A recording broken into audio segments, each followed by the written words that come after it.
Bon, ben, bonjour tout le monde, je me présente, je suis Paul Deschênes, je suis professionnel de recherche et agronome à l'IRDA dans l'équipe de gestion de l'eau en production végétale. Puis on est ensemble aujourd'hui dans le cadre de la Semaine québécoise des bonnes pratiques de gestion de l'eau. Puis je suis super content aujourd'hui d'accueillir Madame Geneviève Audette, qui est directrice générale du SCABRIC, en fait la Société de conservation et d'aménagement du bassin de la rivière Châteauguay. Bonjour Geneviève, ça va bien? Bonjour, oui, merci. Excellent. On est vraiment content de t'avoir avec nous aujourd'hui. Puis en fait, tu vas venir nous entretenir sur l'adoption de meilleures pratiques par les agriculteurs, puis Mhm. les défis que ça implique, mais dans un contexte là, spécifique d'un projet que vous avez réalisé là, dans le coin de Saint-Rémy, là, dans votre région. Donc, je te laisse la parole là-dessus. Merci beaucoup, Paul. C'est bien gentil de nous avoir invités à partager notre expérience. On souhaite que ça va être inspirant pour d'autres agriculteurs et des conseillers à travers la province. Donc, sans plus attendre, je vais y aller avec une présentation PowerPoint qu'on a développée, moi et mon collègue Wael. On dit, aujourd'hui, on va vous parler de une expérience qui a permis à la recherche d'aboutir sur le terrain. C'est dans un cas dans un projet qu'on a fait dans le coin de Saint-Rémy, comme ça a été présenté. Donc, moi, je suis Geneviève Audet, je suis la directrice générale. J'ai développé la présentation avec mon collègue Wael Aded, qui est chargé de projet en agro-environnement. C'est un projet qui a été financé par le MAPAC dans le cadre du programme Prime Vert. Donc, maintenant que les remerciements sont faits, allons-y avec la présentation comme telle. D'abord, présentons l'organisme de bassin versant. On est 40 au Québec qui sommes des organismes de bassin versant. On s'occupe de l'eau. On veut améliorer sa qualité. On veut régler des problèmes en lien avec sa quantité au niveau des usages puis de la biodiversité. On a différents territoires à travers la province. Notre organisme est un des plus vieux au Québec depuis 1993 qu'on existe. On est situé sur la rive sud de Montréal, dans le sud-ouest du Québec, dans les jardins du Québec. Donc, un territoire de 2410 km², 300 000 habitants. Peu de lac, donc on est plus dans une vallée de rivières. Notre principale rivière est la rivière Châteauguay. Ceux qui veulent en découvrir davantage notre territoire sont invités à aller lire le CV de la zone Châteauguay. La présentation va être disponible ensuite en libre accès, donc on est là pour la partager. Donc vous allez pouvoir cliquer sur les liens là, plus tard. Donc, notre projet, on l'a affectueusement appelé le PAD Saint-Rémy.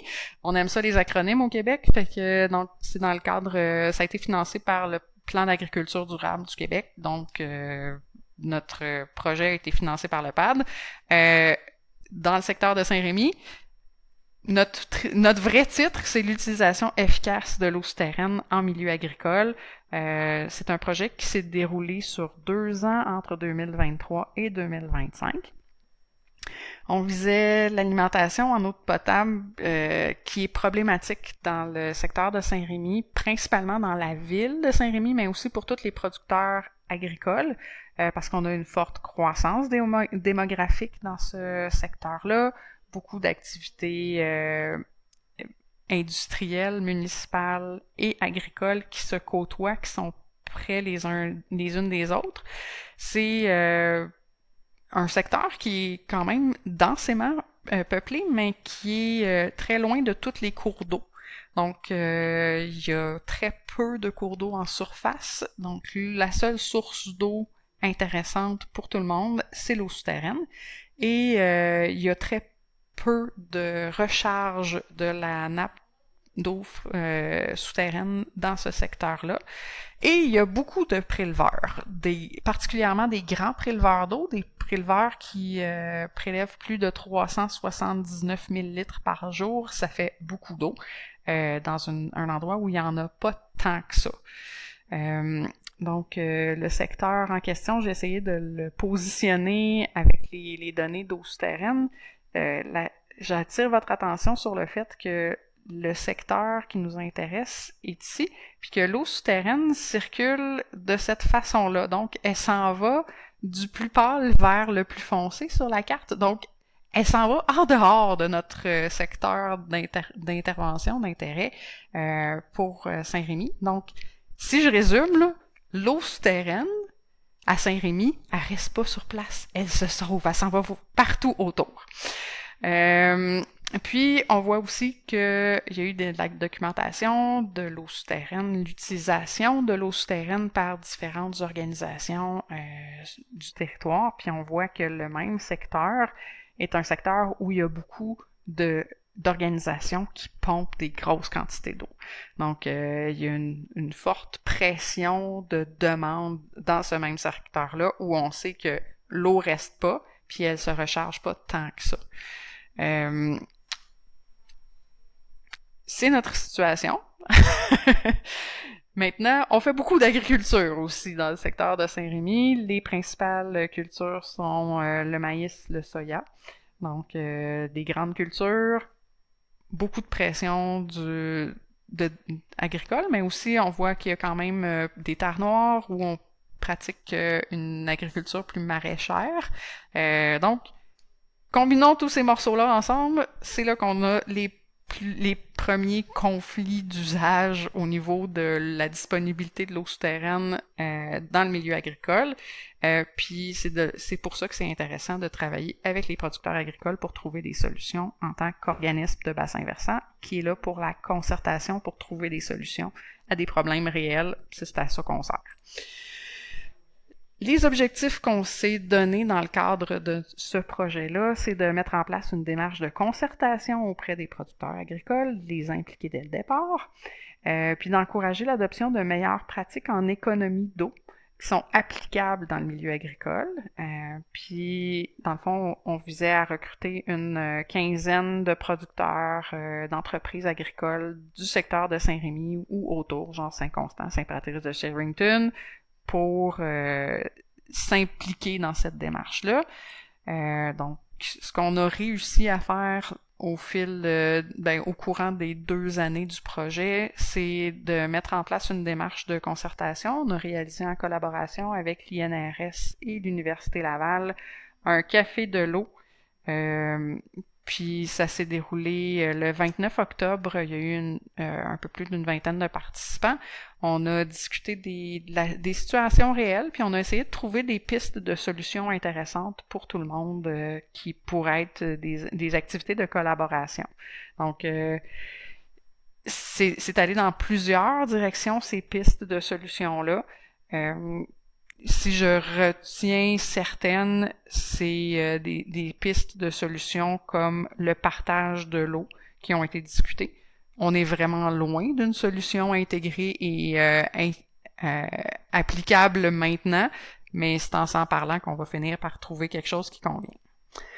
On a également réalisé une journée de conférence pour donner aux agriculteurs des exemples et des outils très concrets d'économie d'eau, de meilleure gestion de l'eau. On a eu des conférenciers compétents et diversifiés là, qui ont parlé de plusieurs pistes pour les producteurs agricoles. Donc, ça s'est tenu le 11 décembre à Saint-Rémy. On a eu une dizaine de producteurs agricoles, 7 conseillers, des conférenciers diversifiés qui sont venus nous parler des solutions possibles. Par exemple, juste mieux calculer la quantité d'eau puis le moment où on applique cette eau-là. Nous parler de l'irrigation raisonnée, les nouvelles technologies qui existent qui peuvent faciliter la tâche des producteurs agricoles. Donc, c'était très concret et les producteurs ont beaucoup aimé ça. Puis on les a fait parler en après-midi dans cette journée-là de la dynamique de déclaration des prélèvements, comment est-ce que ça peut aider dans la gestion intégrée de l'eau, pourquoi c'est important, pourquoi c'est difficile à faire ou pas. Fait qu'on a vraiment comme creusé cette question-là avec les producteurs agricoles. Puis c'est là qu'on en est rendu pour le moment. Donc, qu'est-ce qu'on a fait après ça? On a aussi, en parallèle avec ça, pour atteindre notre deuxième objectif d'appliquer les meilleures pratiques en économie d'eau, on a réussi à trouver 2 producteurs agricoles qui souhaitent implanter le système d'irrigation raisonnée chez eux. Puis, on les a accompagnés dans la demande Prime Vert pour qu'ils aillent chercher le financement. Puis, les 2 entreprises ont obtenu le financement. Il y en a une qui l'a implémenté, l'autre qui est sur le point de le faire à l'heure où on se parle. Puis, je me suis dit qu'il n'y avait rien de tel que demander directement à la productrice qui l'a implanté de nous présenter son point de vue. Donc, j'invite maintenant Caroline Lefort, productrice aux fermes Lefort, à nous parler de son expérience. Bonjour, je voulais juste vous dire que j'ai été très bien accompagnée durant le processus pour ma demande de subvention pour le tensiomètre. Ça m'a beaucoup aidé. Je suis bien contente du résultat. Donc, merci Madame Lefort de nous avoir partagé cette expérience. Ce qu'on se dit, c'est que c'est bien beau d'avoir commencé quelque chose, mais on peut pas juste le laisser là. Il faut faire une suite. Maintenant qu'on a quelques producteurs qu'on sait qui sont intéressés à poursuivre, on est en mode recrutement et développement d'une nouvelle cohorte qui serait financée par le volet 2 du programme Prime Vert du MAPAC. Une cohorte sur le thème de la gestion de l'eau. On veut recruter des producteurs qui sont intéressés par les questions d'irrigation, irrigation raisonnée, drainage de surface, la gestion des coûts d'eau qui viennent inonder temporairement les champs et causer des problèmes. Comment est-ce qu'on s'adapte à tout ça dans un contexte de changement climatique? Ça en vient de plus en plus fréquent. Donc, c'est ce qu'on souhaite, c'est qu'on ait des producteurs qui veulent s'impliquer, qui veulent participer à une cohorte. S'il y en a parmi vous qui sont intéressés à s'impliquer auprès de nous, je vous invite à écrire à l'adresse courriel projet@scabric.ca. Donc, gênez-vous pas, on est en mode recrutement en ce moment. Puis les expériences qu'on a vécues, parce que c'est pas notre seul projet qu'on a fait avec les producteurs agricoles, ce qu'on observe comme frein, puis c'est vraiment pour réflexion, pour voir comment est-ce qu'on pourrait améliorer la collaboration avec le milieu agricole. C'est donc des freins en lien avec la prise d'une nouvelle habitude, que ça soit pour l'irrigation raisonnée, parce que c'est ça qu'on a vécu là, mais il y a plusieurs autres techniques qui sont aussi intéressantes au niveau agro-environnemental. Mais c'est pas instantané, il faut se donner le temps d'apprendre la nouvelle technique. Donc, on a plusieurs apprentissages. Il faut prendre plein de nouvelles habitudes quand on commence à faire quelque chose de nouveau. On a besoin d'un accompagnement direct. C'est vraiment important de pas se sentir seul puis de dire oh je sais pas qu'est-ce que je fais. Puis il faut que ça réponde à un besoin, quelque chose qui vient de chaque producteur agricole. C'est vraiment une décision individuelle ou une décision pour la ferme. Puis il faut que chacun y voit la pertinence d'investir temps et argent. C'est pas quelque chose qui est comme gratuit et naturel. C'est quelque chose qui ça demande une décision consciente, puis c'est souvent une décision d'affaires de la part des producteurs agricoles. Puis, dans un contexte où il y a des pressions économiques, où il y a des pressions environnementales, où il y a des pressions sociales, c'est vraiment intéressant de savoir qu'il existe des experts qui sont disponibles pour les producteurs agricoles. Les conseillers en agro-environnement sont vraiment là. Puis nous autres, comme organisme de bassin versant, on est là pour rassembler les gens, trouver des solutions qui conviennent à tous. Donc, notre conseiller en agro-environnement est là pour ça, pour accompagner les producteurs agricoles, pour accompagner les clubs en agro-environnement également. J'espère que ça va aider à la réflexion. Ça se fait pas tout seul, des projets comme ça se fait en partenariat. Donc, je vous ai déjà parlé du gouvernement du Québec avec le programme Prime Vert du MAPAC. Il y a aussi l'UPA qui est un partenaire vraiment important de la réalisation de ces projets-là, entre autres pour le recrutement des producteurs agricoles. On a travaillé avec le réseau AgriConseil, les chercheurs de l'INRS, Université Laval, les villes et les MRC, donc dans ce cas-ci, Saint-Rémy et la MRC des Jardins de la Pierreville.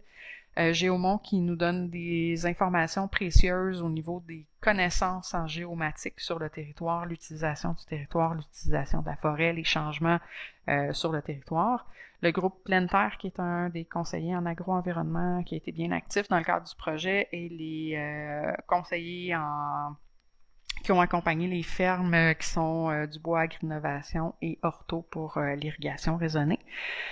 Merci pour votre écoute, votre participation. J'espère que ça aura été inspirant. Puis je vous rappelle, projet au singulier @scabric.ca pour communiquer avec Wael de notre équipe pour les projets en agro-environnement.